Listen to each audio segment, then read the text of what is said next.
ঢাকাই সিনেমার বর্তমান সময়ের চিত্রনায়িকা মিষ্টি জান্নাত 2014 সালে লাভ স্টেশন সিনেমার মাধ্যমে চলচ্চিত্রে আত্মপ্রকাশ করেন। এরপর বেশ কয়েকটি সিনেমায় অভিনয় করেন এই নায়িকা।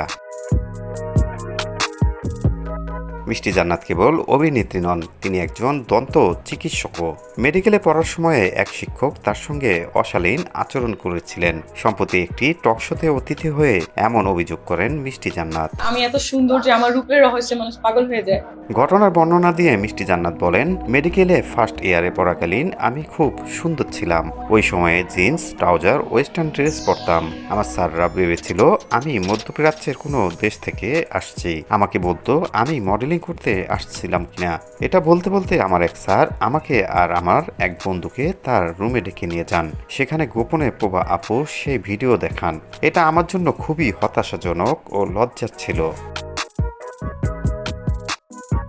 মিষ্টি জান্নাতের সেই শিক্ষক এখনও মহান এই পেশায় কর্মরত আছেন। এ বিষয়ে জান্নাত বলেন, এখনও তিনি শিক্ষকতা করেন।